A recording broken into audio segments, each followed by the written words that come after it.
Uma produção Domínio Público Audiolivros de Arthur Conan Doyle, Sherlock Holmes, em O Problema Final. Narração Jaime Maciel.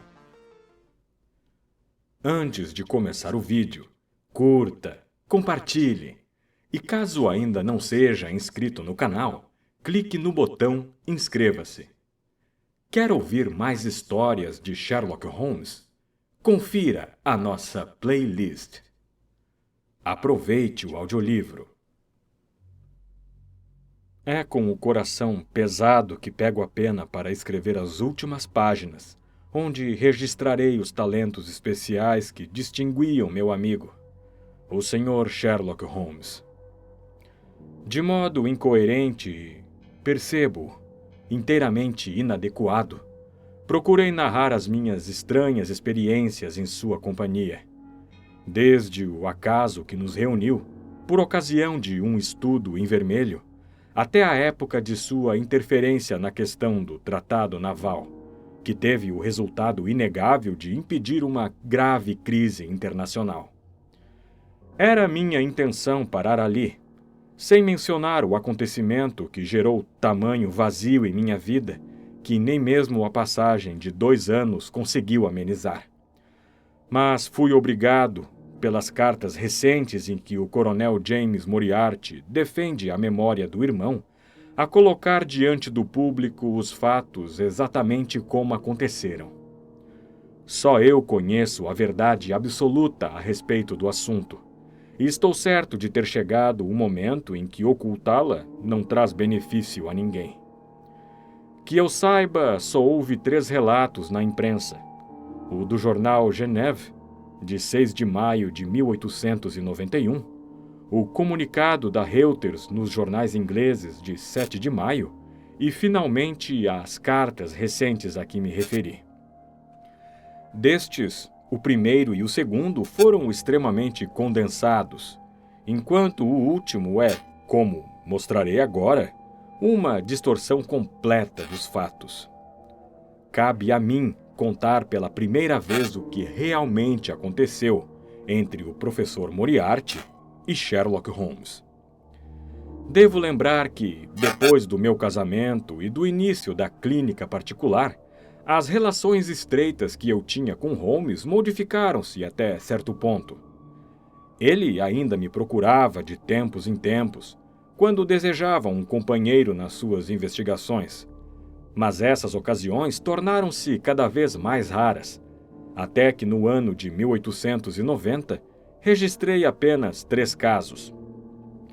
No inverno daquele ano e no início da primavera de 1891, li nos jornais que ele fora contratado pelo governo francês para investigar um assunto de suprema importância, e recebi 2 bilhetes dele, um de Narbonne e outro de Nimes, dos quais depreendi que sua estada na França seria longa. Foi com certa surpresa, portanto, que eu o vi entrar no meu consultório na noite de 24 de abril. Pareceu-me mais pálido e magro que de costume. "Sim, tenho trabalhado demais", comentou, mais em resposta ao meu olhar que às minhas palavras. "Tenho sido um tanto pressionado ultimamente. Importa-se que eu feche as venezianas?" A única luz na sala provinha da lâmpada na mesa junto à qual eu estava lendo. Holmes, andando devagar junto à parede, fechou as venezianas com um gesto brusco e trancou-a com a barra.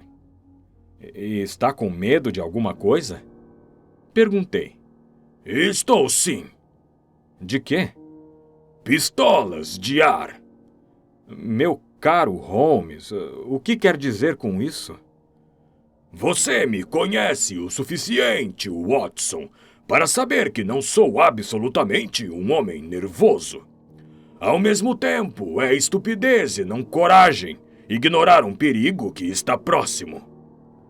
Quer me dar um fósforo?"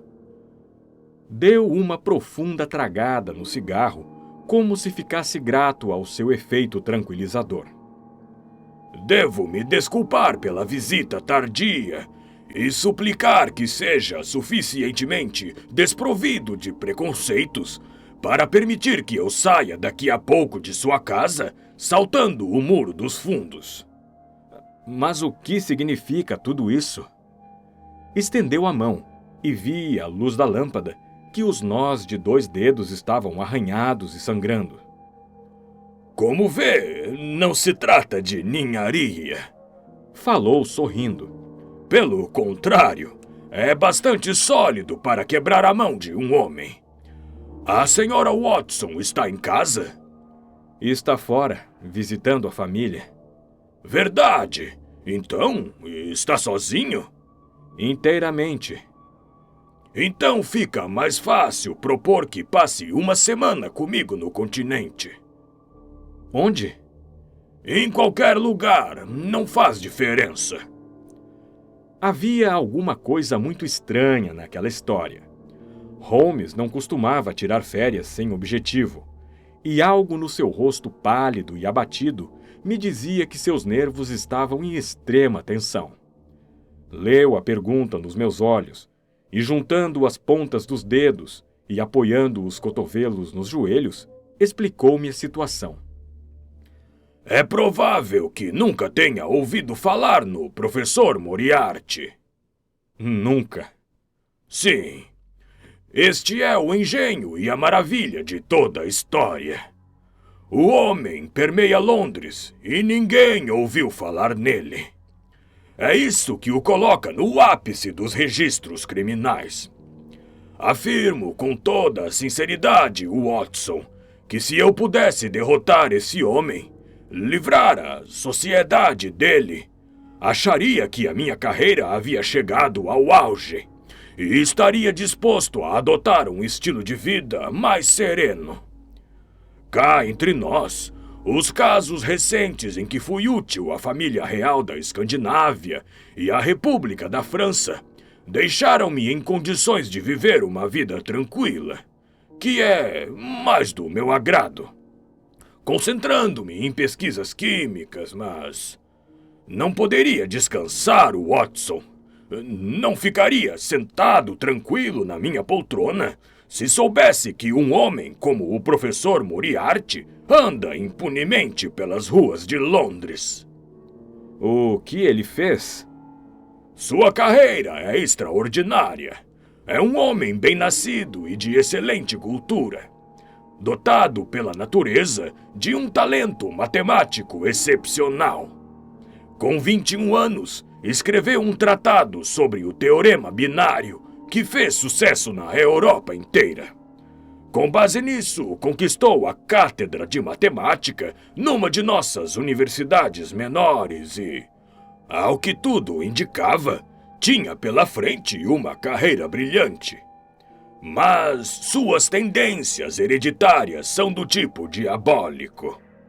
Há uma disposição criminosa no seu sangue que, em vez de se modificar, ficou mais acentuada, tornando-se infinitamente mais perigosa devido à sua extraordinária capacidade mental.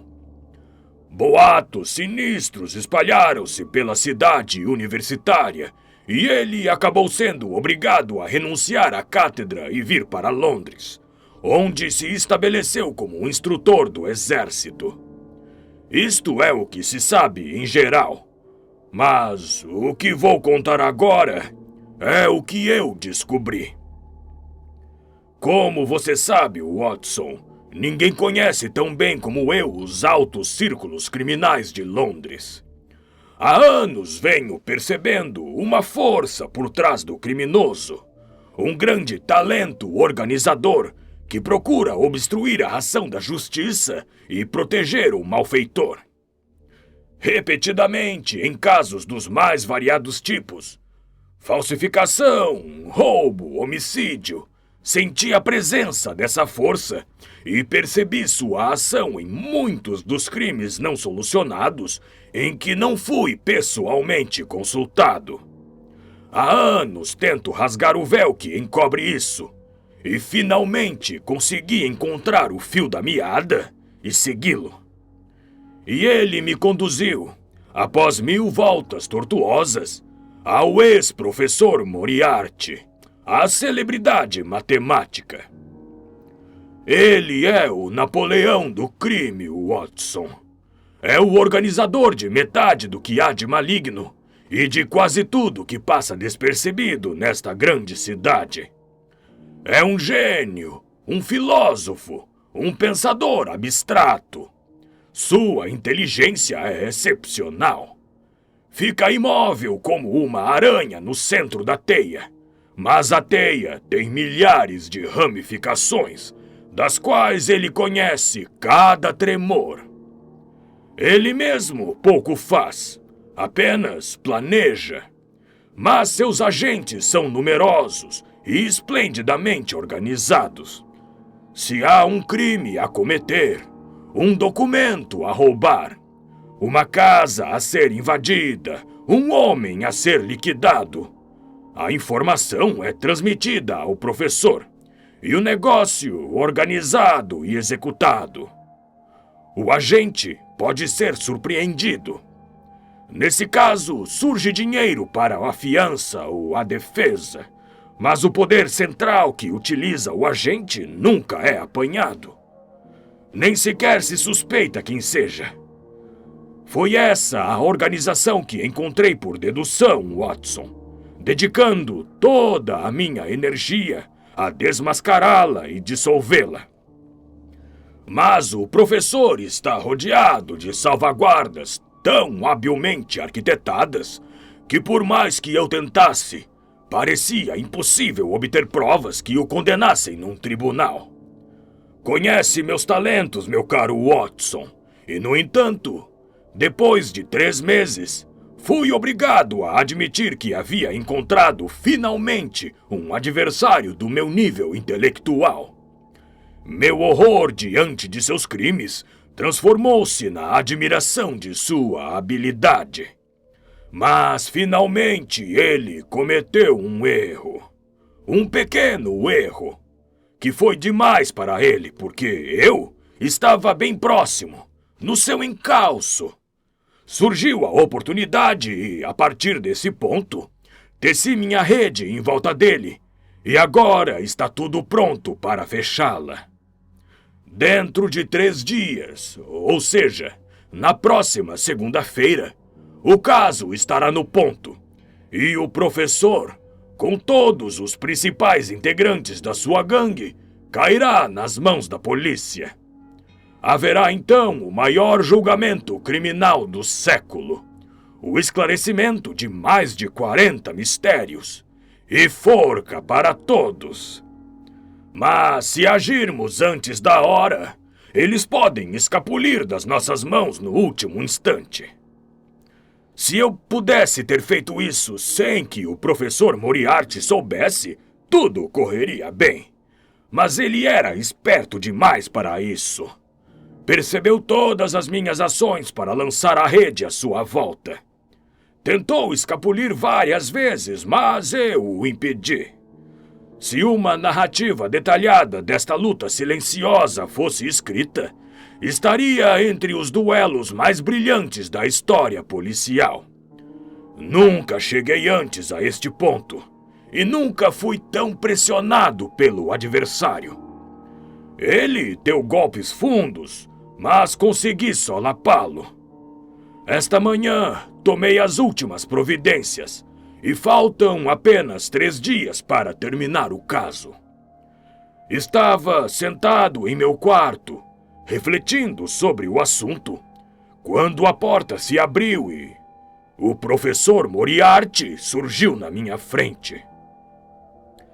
Meus nervos são firmes, Watson, mas confesso que estremeci ao ver o próprio homem que estivera tão presente nos meus pensamentos ali, na soleira da minha porta. Sua aparência era bastante familiar. Muito alto e magro. Sua testa forma uma curva branca e os olhos são profundamente engastados no rosto escanhoado. pálido e de expressão ascética, conserva nos seus traços alguma coisa do professor. Os ombros são curvados em consequência de muito estudo, e a cabeça inclina-se para a frente, sempre oscilando de um lado para outro, como um réptil. Ficou-me observando com grande curiosidade nos olhos de pálpebras franzidas. Você tem menos desenvolvimento frontal do que eu esperava, disse ele finalmente. É um hábito perigoso levar armas de fogo carregadas no bolso do roupão. O fato é que, mal ele entrou, percebi o imenso perigo que eu corria. Para ele, a única fuga possível seria silenciar-me. Num instante eu havia passado o revólver da gaveta para o bolso, apontando para ele sob o roupão. Ao ouvir a observação, tirei a arma e coloquei-a na mesa. Ele continuou a sorrir e a piscar, mas algo nos seus olhos deixou-me satisfeito por ter a arma à mão. É evidente que não me conhece, disse ele. Pelo contrário, é evidente que o conheço, repliquei. Sente-se, por favor. Posso ceder-lhe 5 minutos se tiver algo a dizer. Tudo o que tenho a dizer já passou pela sua mente. Então é provável que minha resposta tenha passado pela sua, repliquei. E insiste? Sem dúvida alguma. Enfiou a mão no bolso e eu peguei a pistola que estava na mesa. Mas ele se limitou a tirar uma caderneta, onde havia rabiscado algumas datas. Atravessou o meu caminho no dia 4 de janeiro. Ele disse. No dia 23 aborreceu-me. Em meados de fevereiro, fui seriamente perturbado. No final de março, meus planos foram completamente prejudicados. E agora, no final de abril, por causa de sua perseguição permanente, corro o risco de perder a liberdade. A situação está se tornando insuportável. Tem alguma sugestão a fazer? Perguntei. Precisa desistir, Sr. Holmes, disse, balançando a cabeça. Precisa mesmo. Depois da segunda-feira, eu disse. Ora. Estou certo de que um homem com a sua inteligência sabe que só há uma saída nesse caso. Precisa recuar. Agiu de forma tal que só nos resta um recurso. Foi um verdadeiro prazer intelectual ver a maneira como lidou com este caso. E digo sinceramente que lamentaria ser obrigado a tomar uma medida extrema. Está sorrindo, mas asseguro-lhe que ela seria tomada. O perigo faz parte do meu trabalho, observei. Não se trata de perigo. É destruição inevitável. Está no caminho não só de um indivíduo, mas também de uma organização poderosa, cuja extensão total, apesar de toda a sua inteligência, ainda não conseguiu perceber.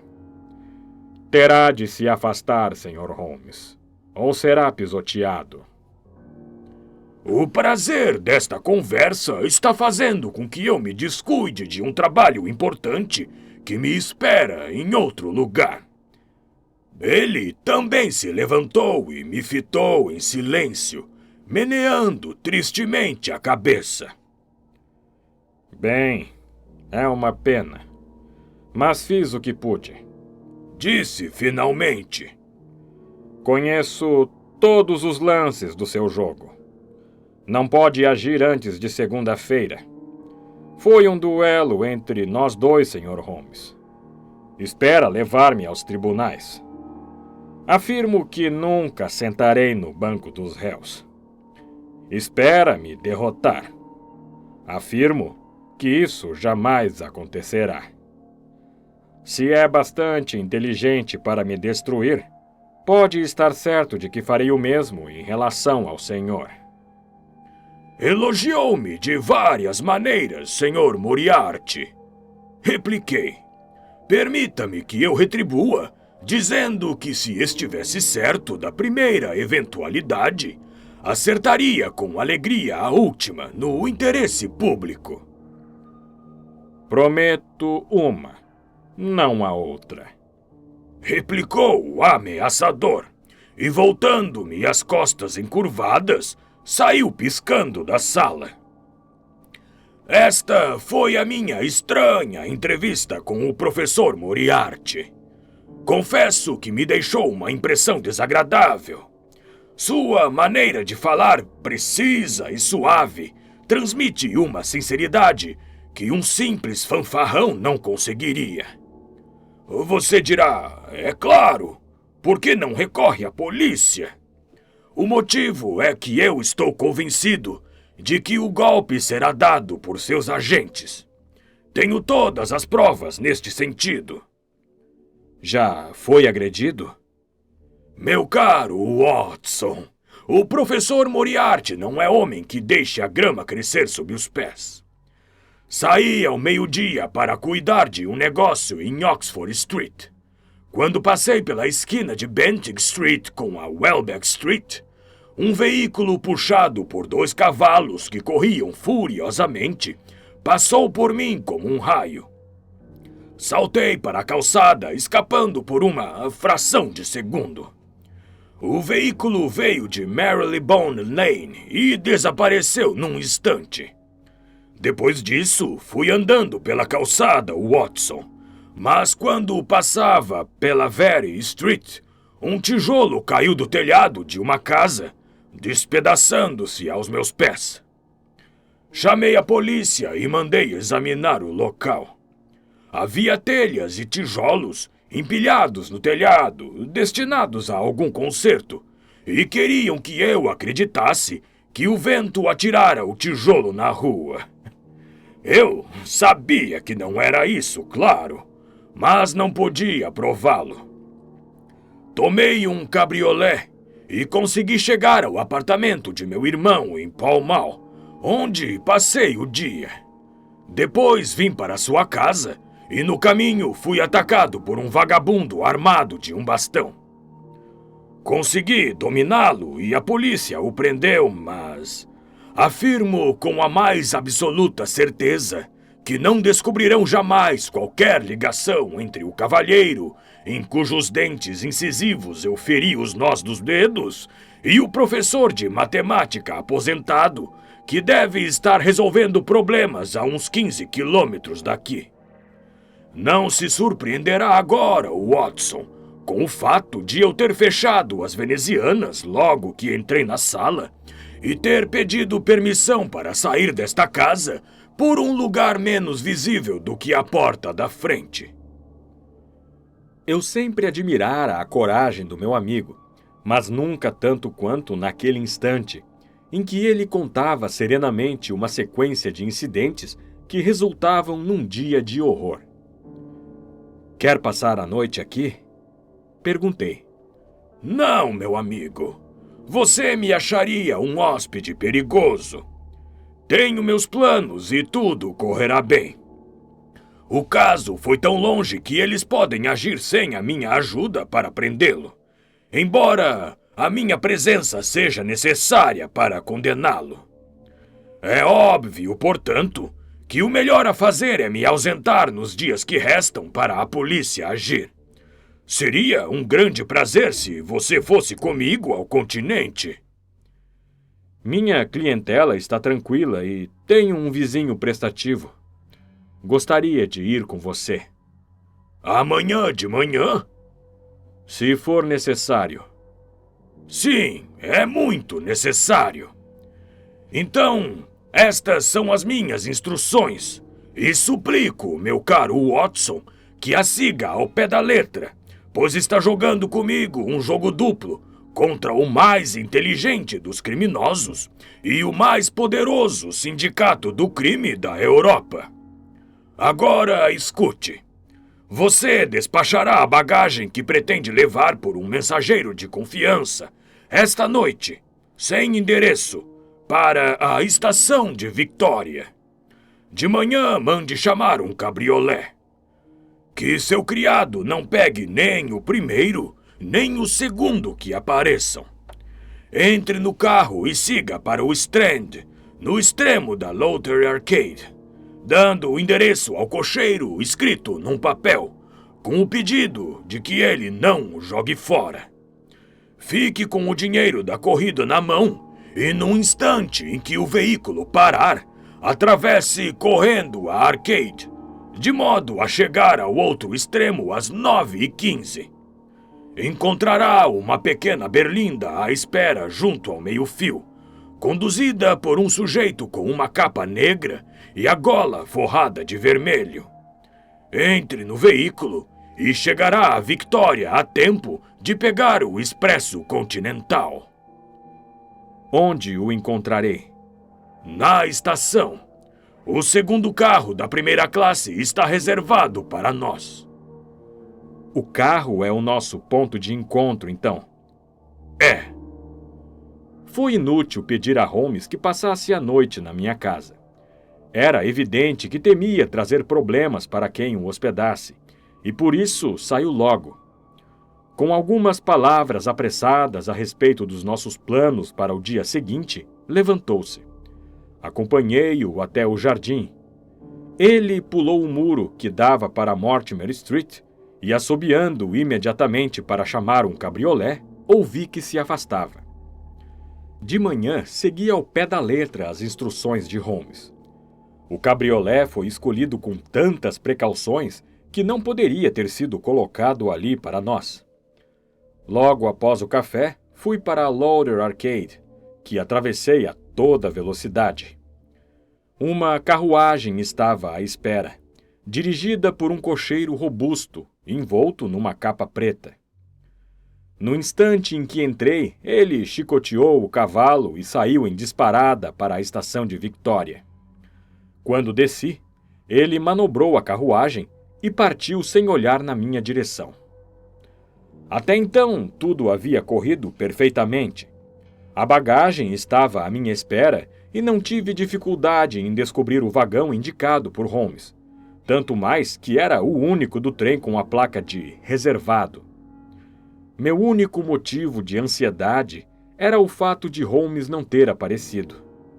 O relógio da estação mostrava que faltavam apenas 7 minutos para a hora da partida. Procurei inutilmente entre os grupos de viajantes e as pessoas que dele se despediam o vulto esguio do meu amigo. Não vi sinal dele. Passei alguns minutos ajudando um venerável padre italiano que tentava, em mau inglês, fazer o carregador compreender que a bagagem devia ser remetida para Paris. Depois, olhando em torno mais uma vez, voltei ao vagão, onde descobri que o carregador, apesar do aviso, havia me dado o padre italiano como companheiro de viagem. Expliquei que sua presença era uma intromissão, mas inutilmente, pois meu italiano era ainda mais limitado que o inglês dele. De modo que encolhi os ombros, resignado, e continuei a olhar pela janela, à espera do meu amigo. Tive um arrepio de medo quando pensei que sua ausência poderia significar um golpe ocorrido durante a noite. As portas já estavam fechadas e o apito soou quando... Meu caro Watson, você nem sequer se dignou a desejar-me bom dia, disse uma voz. Virei-me num espanto incontrolável. O idoso clérigo voltou o rosto para mim. No mesmo instante, as rugas desapareceram. O nariz se afastou do queixo. O lábio inferior recolheu-se. A boca deixou de murmurar. Os olhos baços recuperaram o brilho. A silhueta encurvada endireitou-se. Logo em seguida, Toda a estrutura desabou novamente, e Holmes desapareceu tão depressa quanto havia aparecido. "Meu Deus!" exclamei. "Você me assustou." "Todas as precauções são necessárias", murmurou. "Tenho motivos para acreditar que estão na minha pista."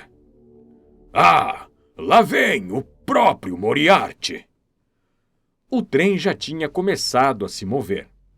Olhando para trás, vi um homem alto abrindo caminho furiosamente entre a multidão, agitando a mão como se quisesse fazer parar o trem.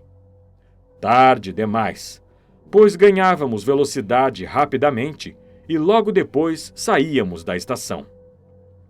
"Apesar de todas as precauções, escapamos por pouco, você vê", disse Holmes rindo. Levantou-se e, despindo a batina preta e o chapéu que faziam parte do disfarce, guardou-os numa valise. "Leu o Jornal da Manhã, Watson?" "Não." "Então não soube do que aconteceu na Baker Street." "Baker Street?"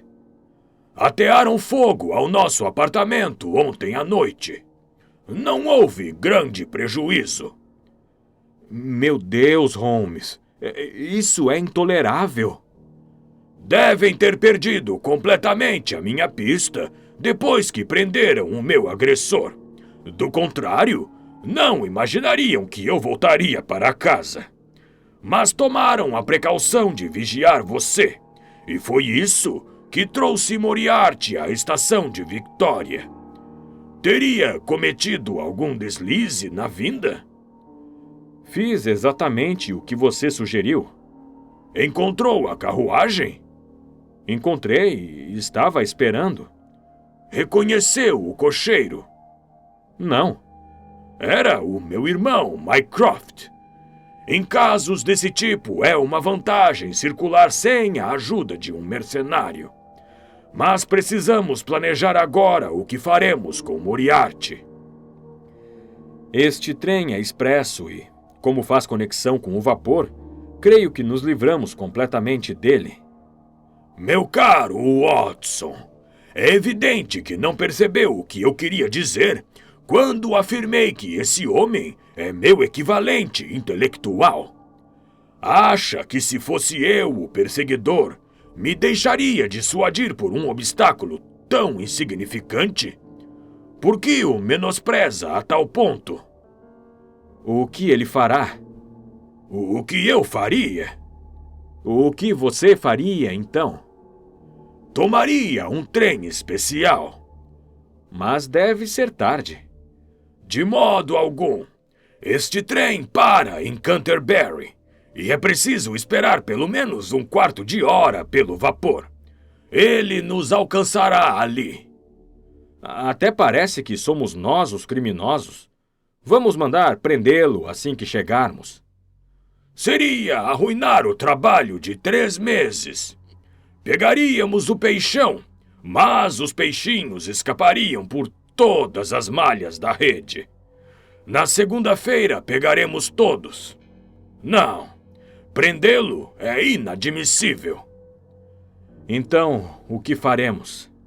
"Saltaremos em Canterbury. "E depois?" Depois seguiremos até New Haven e de lá para Deep. Moriarty fará novamente o que eu faria. Seguirá para Paris, descobrirá a nossa bagagem e aguardará 2 dias no depósito. Enquanto isso, compraremos 2 malas de pano, incentivaremos os fabricantes dos países pelos quais viajarmos e seguiremos tranquilamente para a Suíça, via Luxemburgo e Basileia."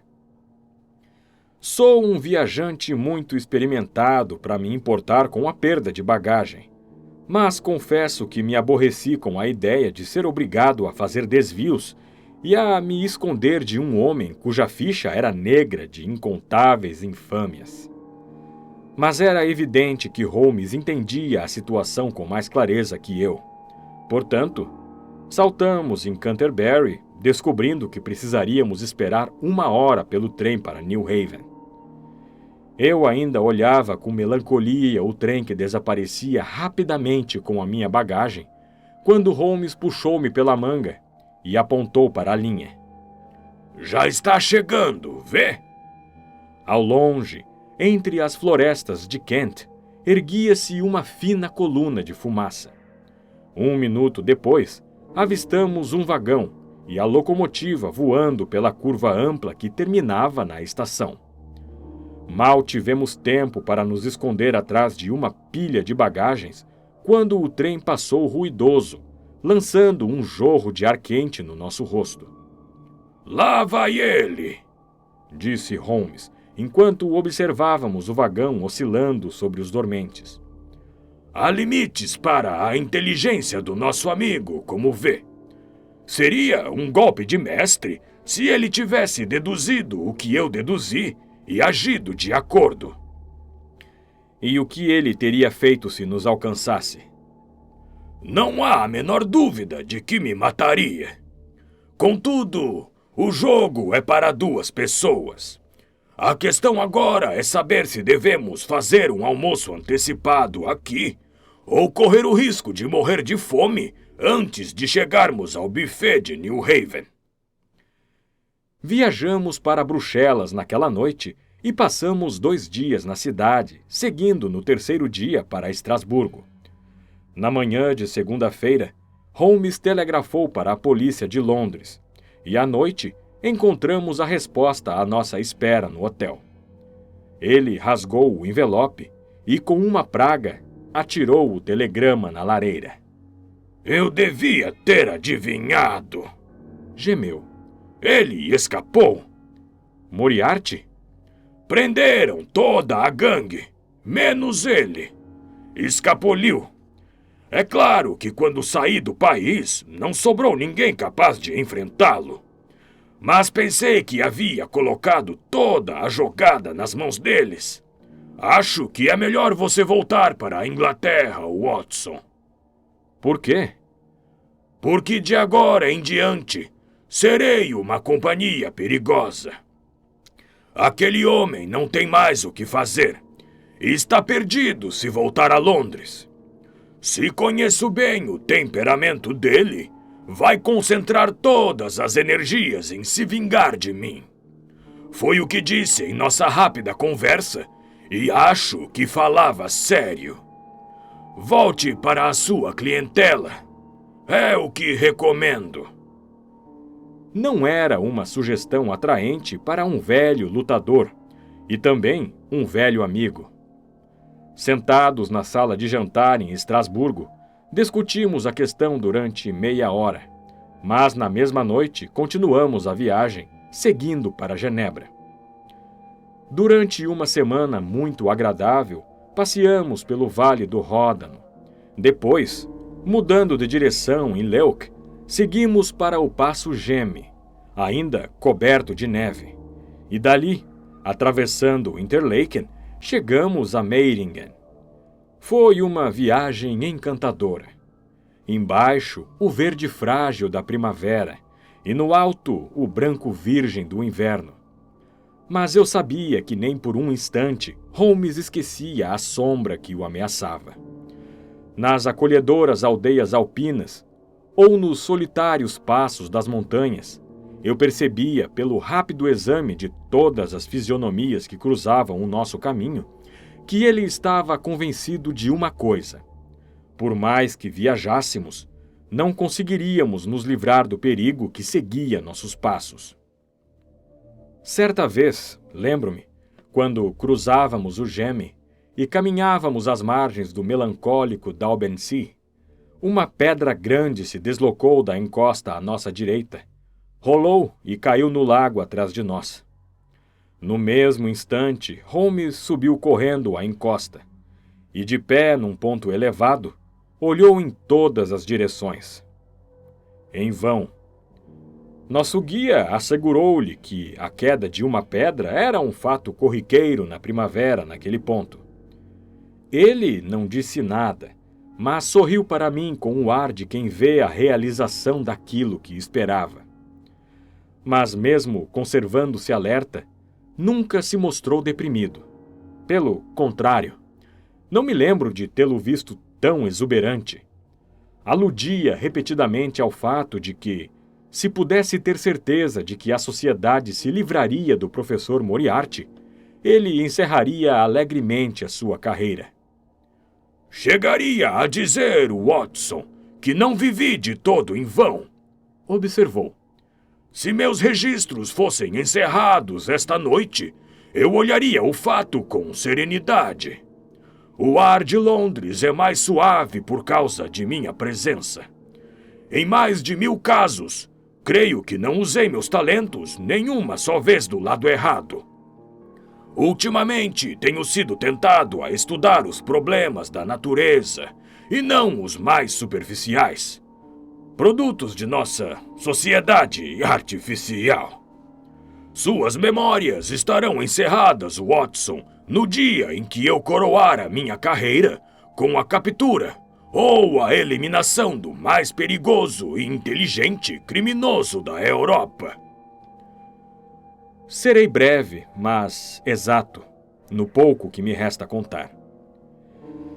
Não é um assunto em que me demore de boa vontade, mas sei que tenho o dever de não omitir nenhum detalhe. Foi no dia 3 de maio que chegamos à aldeia de Meiringen, onde nos hospedamos no Englischerhof, então administrado por Peter Staler, pai. Nosso anfitrião era um homem inteligente e falava um inglês excelente, pois trabalhara durante 3 anos como garçom no Grosvenor Hotel de Londres. Seguindo o seu conselho, saímos juntos na tarde do dia 4, com a intenção de transpor as colinas e passar a noite na aldeia de Rosenlaue.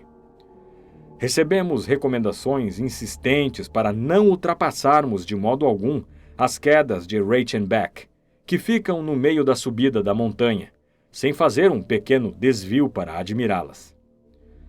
Na verdade, é um lugar assustador. A torrente, aumentada pela neve derretida, mergulha num tremendo abismo, de onde a espuma jorra como fumaça de uma casa em chamas. A garganta, onde o rio se projeta, é uma brecha profunda, cercada de rochedos brilhantes, negros como carvão, que vai se estreitando até formar um poço fervilhante de profundidade incalculável. O poço transborda e lança a torrente para diante por cima de sua borda irregular. O longo jato de água verde, que desce ruidosamente sem cessar, e a espessa cortina de espuma saltando eternamente para o alto, deixam as pessoas tontas com o seu constante rodopio e clamor. De pé junto à borda, observamos as cintilações da água caindo lá embaixo sobre as pedras negras, e ouvimos o grito meio humano que subia do abismo juntamente com a espuma. A trilha contorna uma parte da queda para permitir sua visão completa, mas termina bruscamente, e o viajante é obrigado a voltar por onde veio. Tínhamos começado o caminho de volta quando avistamos um rapazinho suíço que se aproximava correndo com uma carta na mão. O papel trazia o timbre do hotel que acabávamos de deixar e era dirigida a mim pelo hoteleiro. Minutos depois de sairmos, chegara uma senhora inglesa nos últimos estágios da tuberculose. Passara o inverno em Davos-Platz e viajava para se encontrar com amigos em Lucerna, quando sofrera uma súbita hemorragia. Achavam que só viveria algumas horas, mas seria um grande consolo para ela ver um médico inglês. E se eu pudesse voltar, etc, e etc. O bom Staler afirmou num postscriptum que ele próprio consideraria um grande favor pessoal, já que a senhora se recusava terminantemente a consultar um médico suíço, e ele sentia que tinha grande responsabilidade no caso. O apelo era do tipo que eu não podia ignorar. Impossível recusar o pedido de uma compatriota que morria em terra estrangeira. Contudo, tive escrúpulos em abandonar Holmes. Combinamos finalmente que ele ficaria com o jovem mensageiro suíço como guia e companheiro até que eu voltasse de Meiringen. Meu amigo ficaria algum tempo na catarata e depois seguiria devagar pela montanha na direção de Rosenlaue, onde eu me encontraria com ele à noite. Quando me virei, vi Holmes encostado numa pedra e com os braços cruzados olhando a torrente. Esta deveria ser a última vez que o veria neste mundo. Quando eu estava perto do fim da descida, olhei para trás. Era impossível daquele ponto ver a queda, mas avistei a trilha em curva que contorna a montanha e chega até ela. Um homem caminhava rapidamente pela trilha. Lembro-me bem. Vi sua silhueta escura nitidamente desenhada contra o fundo verde. Reparei nele e na energia com que caminhava, mas sumiu da minha mente quando apressei o passo para voltar ao hotel. Talvez tenha levado pouco mais de 1 hora para chegar em Meiringen. O velho Staler estava na entrada do hotel. Espero que ela não tenha piorado, disse, aproximando-me depressa. Uma expressão de surpresa surgiu no rosto dele, e ao primeiro tremor de suas sobrancelhas, meu coração pesou como chumbo. Não escreveu isso? Perguntei, tirando a carta do bolso. Não há nenhuma inglesa doente no hotel? É claro que não, exclamou. Mas o papel tem o cabeçalho do hotel. Ah, deve ter sido escrita por aquele inglês alto que chegou depois que vocês saíram. Ele disse... Mas não esperei as explicações do hoteleiro. Apavorado, eu já corria pela rua da aldeia em direção à trilha que acabara de descer. Levara 1 hora para voltar. Apesar de todos os meus esforços, 2 se passaram até que eu chegasse novamente à catarata de Reichenbach. Vi o bastão de Holmes ainda apoiado à rocha onde eu tinha deixado, mas não havia sinal dele.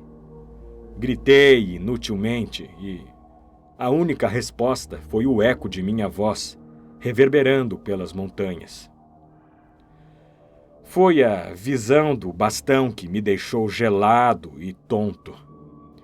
Ele não tinha seguido para Rosenlaue. Permanecera naquela trilha de 1 metro, com a parede a pique de um lado e o abismo do outro, até que seu inimigo o alcançasse. O jovem suíço também desaparecera. Estava a soldo de Moriarty, provavelmente, e deixara os 2 juntos. O que teria acontecido então? Quem iria contar o que aconteceu? Fiquei ali 1 ou 2 minutos, procurando controlar-me, pois estava dominado pelo horror. Lembrei-me então dos métodos do próprio Holmes e tentei usá-los para reconstituir a tragédia. Era bem fácil, infelizmente. Durante a nossa conversa, não tínhamos ido até o final da trilha, e o bastão marcava o ponto onde havíamos parado. O solo enegrecido fica permanentemente macio por causa do jorro incessante de espuma, e até um pássaro deixaria ali a sua marca. 2 pares de pegadas estavam nitidamente impressos na trilha, afastando-se de onde eu me encontrava. Nenhum voltava. A alguns metros do final, o solo estava enlameado e pisoteado. Os arbustos e plantas que ladeavam um abismo, quebrados e enlameados. Deitei-me de bruços e espiei para baixo, com a espuma jorrando à minha volta. Havia escurecido e eu via apenas, aqui e ali, a cintilação da umidade nas paredes negras, e ao longe, nas profundezas da garganta, o brilho da água em turvelinho. Gritei, mas somente o grito meio humano da queda voltou aos meus ouvidos. Mas queria o destino que, afinal, eu recebesse uma última palavra do meu amigo e camarada. Eu disse que o bastão estava encostado no rochedo que se projetava para a trilha. No alto desse rochedo, o brilho de uma coisa chamou minha atenção e, erguendo a mão, encontrei a cigarreira de prata que ele costumava levar no bolso. Quando a peguei, um papel que estava embaixo voou e caiu no chão. Ao desdobrá-lo, vi que eram 3 páginas rasgadas do seu caderninho de notas e endereçadas a mim. Era característico de Holmes que o endereço fosse nítido, a caligrafia clara e firme, como se ele estivesse escrevendo em seu escritório. Meu caro Watson, escrevo estas poucas linhas por cortesia do Sr. Moriarty, que me aguarda para a discussão final das questões que nos separam. Ele me fez um resumo dos métodos pelos quais evitou a polícia inglesa e se manteve informado a respeito dos nossos movimentos. Isto confirma, sem dúvida, o elevado conceito que tenho dos seus talentos. É um prazer pensar que conseguirei livrar a sociedade dos efeitos da sua presença. Embora temo que seja a um preço capaz de causar sofrimento aos amigos, e especialmente a você, meu caro Watson. Mas já lhe expliquei que minha carreira havia chegado a um ponto crítico, e nenhuma forma de conclusão me seria mais agradável do que esta. Na verdade, se me permite uma confissão completa, eu tinha certeza de que a carta de Meiringen era falsa e deixei que você partisse, convencido de que algo semelhante aconteceria. Diga ao inspetor Patterson que os documentos de que ele precisa para condenar a gangue estão no escaninho M, num envelope azul, com a inscrição Moriarty. Tomei todas as providências relativas aos meus bens antes de sair da Inglaterra e as confiei ao meu irmão Mycroft.